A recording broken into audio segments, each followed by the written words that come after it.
Hey everyone, it's Jessie, and I am here to talk about how you can optimize your resume in 2025 in order to hopefully land that next job. And no, this video is not going to talk about white wording or trying to trick ATS, which is the applicant tracking software. That's basically the filtration software that a lot of employers use to filter out resumes.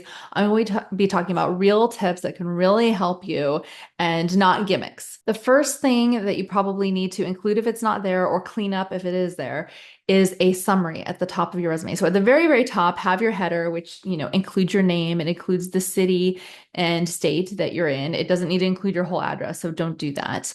And of course, your email address needs to have that. Possibly your LinkedIn profile URL if you want to do that. You want to make sure that below the heading, you have a summary section. And in the summary section, please don't say the honest to God, the stupid mumbo jumbo that I see all the time, which is my objective. Like, don't put objective. Don't label the summary objective. Don't do that. My objective is to work in a fast-paced environment where I can be part of a team and where I can grow my career. Okay, that's what everybody wants. And you need to say something that is not just like it may as well not be there. I also recommend that you don't say I'm detail oriented because usually people like misspell that, like they don't include the hyphen that they should be including. And then that shows me that they're not actually detail oriented, or there's going to be a typo on your resume. You can try to make this thing perfect, and that's fine. But when somebody says they are detail oriented and they have problems with their resume, how able are you to reflect upon your own self and your own work? Whereas if you never had that in your summary, then I wouldn't worry about it. I wouldn't be so judgmental. It would get a pass from me. So in your summary, you want to include the title of the job that you are gunning for. If you want to have just summary there, bolded, underlined, whatever you want to do, you can do that. But what you can do instead is you can have the exact title of the thing that you're going to be applying to. So for example, you could say, senior art director, have that be your summary. And under that, you have a paragraph, but it's a small paragraph, 2 sentences maximum. Even if you have never been a senior art director, let's just say you've been a junior art director. Well, you can talk about your experience and it's clear from the viewer of the resume that that is the job that you are going after. In the 2 sentences in your summary, you want to talk about, just jump right in and give them a hero story. Talk about something that you did at a prior job that is quantifiable. What does quantifiable mean? It means tied to numbers, something that can be measured in numbers. So whether it's, oh, at such and such company, I was able to reduce the complaint tickets by 20%. We were able to, you don't even want to say we, you could say, I was part of a team that was able to, and that's fine. But you really want to say I as much as you can. I mean, you might be uncomfortable with that, but that's the name of the game, people. So, I was able to increase profit margins by 3 to 5% over the course of, 4 months at whatever organization that I was with. So if you can quantify anything, put it there in the summary. You can also bullet point it down below that specific prior experience. That's fine. But try to put that in the summary so they see it right away. But what I'm saying, in case you're not catching it, is to be specific in your summary. And it's not just saying like, hey, I did this thing that I saved money, I increased profits, I reduced the percentage of complaints. It's not just to say it for the sake of saying it. It's that I will be a great fit for the senior whatever position because at my last job, I was able to do this. So you want to tie the thing that they're interested in the job that you're going for with your past experience. I think it's fine to say, I believe that. Some people will disagree with me. I believe that I would be a great fit for this because I think that it can come across a little bit better than saying, I will be a great fit because. I think that might be a little bit bullish, a little bit presumptuous, a little bit arrogant. Not everybody's going to agree with me on that. That's fine.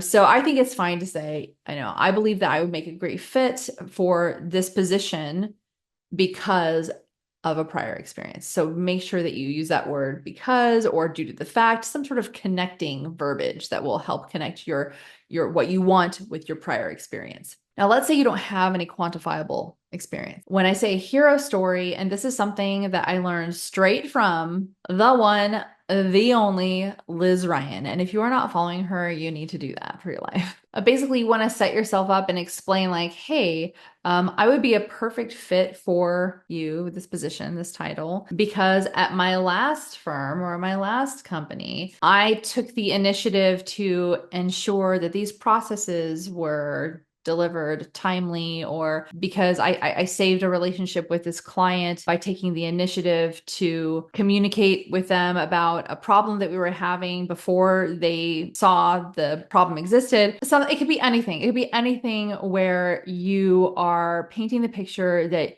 you took initiative. Employers want people who can take initiative. They want people who are going to help them do a better job seamlessly. They want people who are going to help solve their problems. They want people who are going to make their own lives easier. So you need to show in that paragraph how you can do that by pointing to things that you have done in your past volunteer work or whatever that's going to show exactly like that you're the right person for that job. Second, I have seen resumes span 6 pages.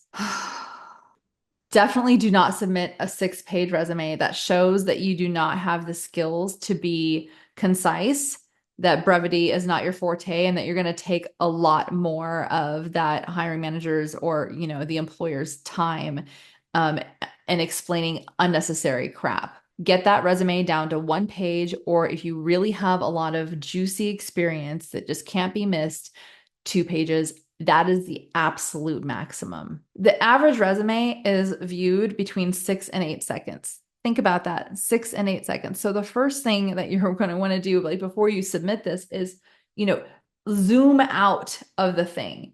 I mean, whether you're old school analog and want to print it on paper and actually hold it out in front of you, okay. But otherwise, do what everybody else does. Zoom out so that you can look and see that it's aesthetically making sense, that it's aesthetically pleasing to the eye and beautiful and organized.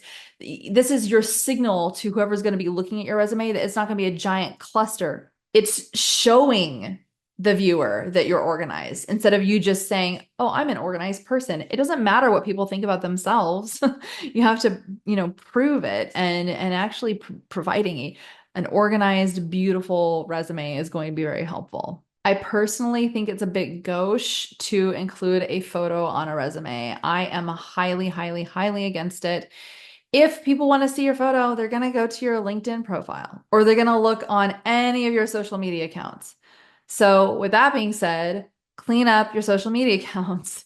You don't want to be looking all like trashy or whatever, or like some sort of unprofessional douchebag or, you name it. You don't want to do that. You want to come across as like a halfway professional person. And even if it's on like your Insta or your TikTok, it's not like you have to be wearing a business suit. It's not like you have to treat every social account like it's your LinkedIn account. You don't have to do that.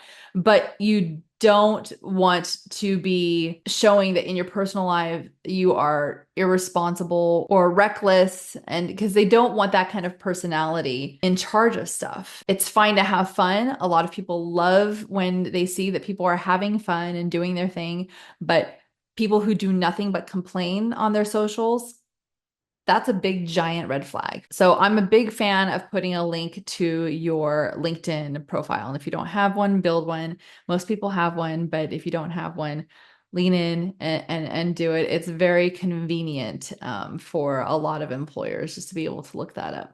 And you might be thinking, well, why do I need a LinkedIn and a resume? Well, I think it's stupid too. I do. I think it's stupid too, but that's the name of the game and that's why we're here. Do not include your high school experience. A resume does not have to be a dump, like a truth dump of every single thing that you have done. I mean, I'm a lawyer. I was a waitress for 10 years before I became a lawyer. Do you think that waiting tables ever enters on my resume? Like, no. It's completely irrelevant. It doesn't matter. So I don't want that considered. If I wanted that to be considered, I would add it. But a resume doesn't have to be a dump. It's like, think when you make your own business card, you are creating it, you are tailoring it to what it is that you're wanting. And I'm definitely not saying to lie. Don't lie on your resume because then you could, like, easily get fired for that once you're hired, and that would not be good. And you earn a really terrible reputation while you're at it.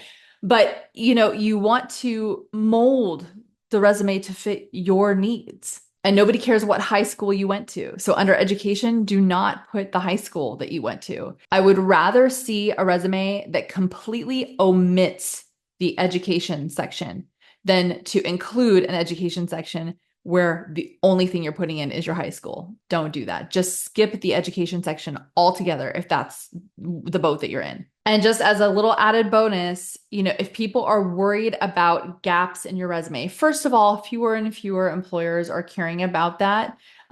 They do like to see that somebody can stick with it, and that your prior experience is going to involve jobs where you were there for longer than a few months at a time, because basically employers don't want to invest in you if you're just going to like bail, because training employees is expensive and it's time consuming. So I think the sweet spot is like a really sweet spot is like a minimum of 2 years. I think that a lot of employers still want to see that. But if you're in tech, that's a different thing because people do tend to bounce more often than that, and that's expected. So if you're in a field where it's expected you're going to change careers more often, then okay, fine.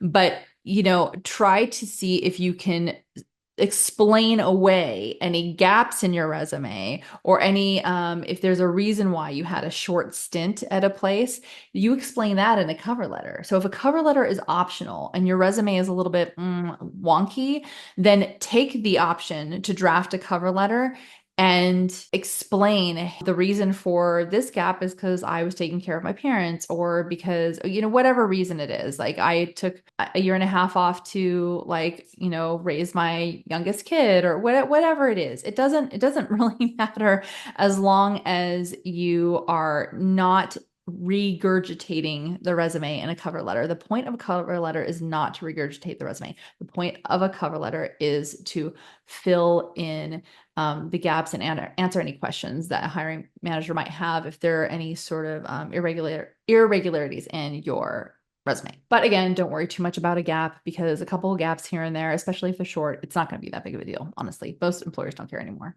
Those are today's tips on how to best set yourself up for success when drafting your resume. You can always go to ChatGPT too. And if you already have a LinkedIn profile, just put in your URL and say, hey, in consideration of my LinkedIn profile, and here's the link, draft me a resume, and never ever use that as your final draft. Just use it as a jumping off point, and that can help you too. Incorporate some of the tips that I've gone over with you today, and then that should really set you up fairly nicely. Drop a like, drop a comment or a question. If you want me to cover something, let me know. I'll see if I can make a video about that, and subscribe if you haven't already done so. This is a new channel, so I would really appreciate the love and the support. It will help me reach more people just like you to step into your next career or to get that next job in 2025. Ding the little bell thingy for notifications or whatever you got to do, and I will see you in the next one. Until then, ciao.